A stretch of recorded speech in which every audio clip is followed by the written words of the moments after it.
3. Muestreo, medidas de tendencia central y dispersión, con el tema metodología del muestreo aleatorio simple. Dentro del muestreo probabilístico existen diversos métodos para obtener el tamaño de una muestra. Se estudiará el muestreo aleatorio simple. Pasos del muestreo aleatorio simple. 1. Definir la población de estudio y el parámetro a estudiar.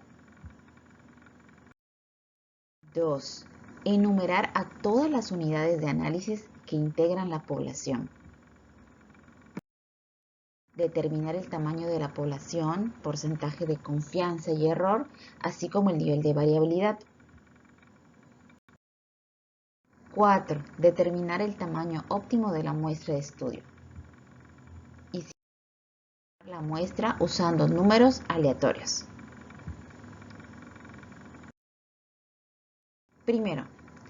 El primero, como habíamos mencionado, es definir la población de estudio y el parámetro a estudiar. La población, recordemos que es el grupo formado por el conjunto total de individuos, objetos o medidas, que poseen algunas características comunes observables en un lugar y en un momento determinado. Por lo tanto, es determinar la población que se va a estudiar.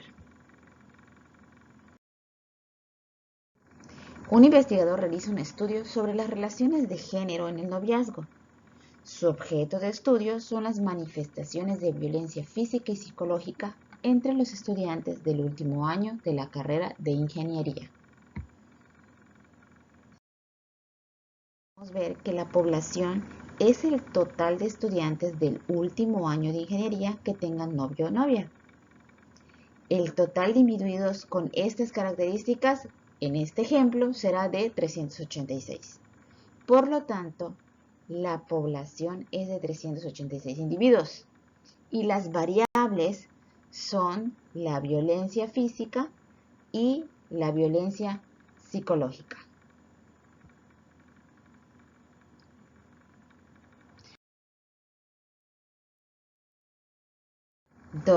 El segundo es enumerar a todas las unidades de análisis que integran la población. Es decir, que una vez que se ha definido la población y las variables a estudiar, es necesario asignar un número de identificación a cada individuo de la población. Siguiendo con el ejemplo, lo que sigue es enumerar a los 386 estudiantes con un número del 1 al 386. Como tercero, es determinar el tamaño de la población, porcentaje de confianza y error y el nivel de variabilidad. En este caso, determinar el tamaño de la población significa determinar el número de individuos que la constituyen. La variable n mayúscula va a representar el tamaño de la población. Es decir, n va a ser igual a x, o sea, x número, que en el ejemplo que tenemos significa que n va a ser igual a 386. Ahora, para calcular el tamaño de una muestra hay que tomar en cuenta tres factores muy importantes. El primero, el porcentaje de confianza con el que se quiere generalizar los datos desde la muestra hacia la población total. El segundo es el porcentaje de error que se pretende aceptar al momento de hacer la generalización. Como tercero, el nivel de variabilidad que se calcula para comprobar la hipótesis. Vamos a ver cada uno de estos. El primero, que sería el porcentaje de confianza, es el grado o nivel de seguridad que existe para generalizar los resultados obtenidos. Un porcentaje del 100% equivale a decir que no existe ninguna duda para generalizar tales resultados, pero también implica estudiar la totalidad de los casos de la población y se denota como Z mayúscula. Ahora, imagínense estudiar el total de la población y si este fuera mucha, para evitar un costo muy alto, se busca un porcentaje de confianza menor. Comúnmente sería un 95%. Al estandarizar este valor, el 95% de confianza corresponde a una Z mayúscula igual a 1.96. El segundo, que es el porcentaje de error. Este error es una distancia alrededor del valor que se desea estimar y da un margen de aproximación. Si se quiere eliminar el riesgo de error y considerarlo como 0%, entonces la muestra también sería el mismo tamaño que la población.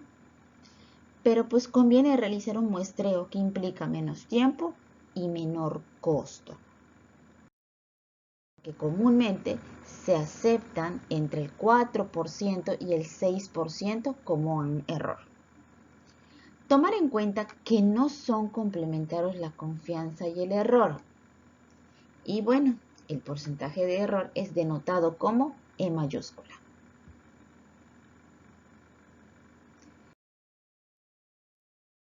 La variabilidad, que es el tercero, es la probabilidad o porcentaje con el que se acepta y se rechaza la hipótesis que se quiere comprobar.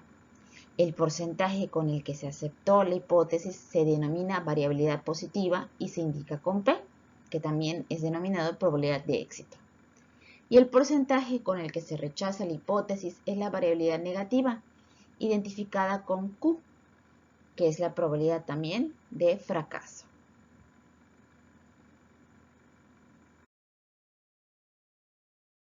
La probabilidad de fracaso se obtiene como Q igual a 1 menos P. La variabilidad positiva P es la probabilidad de que suceda el evento. La variabilidad negativa Q es la probabilidad de que no suceda el evento. Y bueno, para este curso se va a considerar que P es igual a 0.5, por lo tanto, Q, que es 1 menos P, sería 1 menos 0.5, quiere decir entonces que Q va a ser igual a 0.5.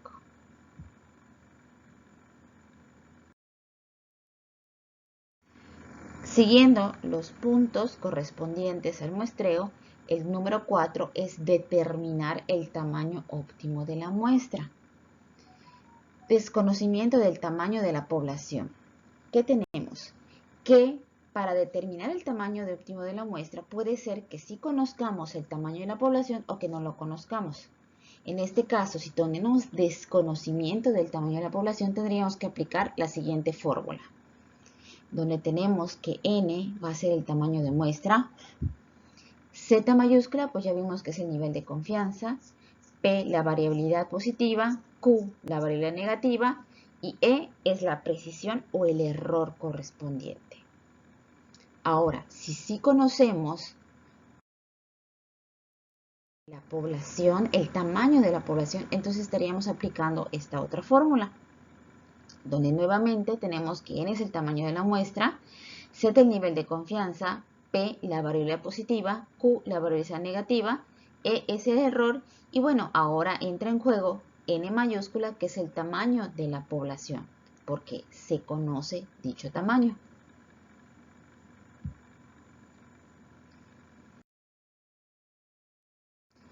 Como el quinto paso es seleccionar la muestra usando números aleatorios. ¿Cómo logramos esto? Pues numerar a los individuos de la población. Es decir, se numeran de 1 al n mayúscula. Recordemos que n es el tamaño de la población. Luego se generan números aleatorios, como mediante herramientas informáticas o de formas mecánicas.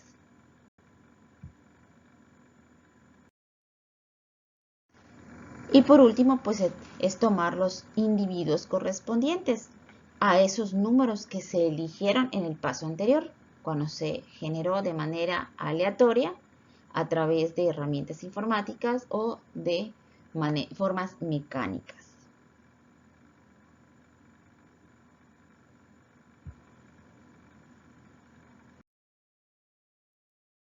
Gracias por su atención.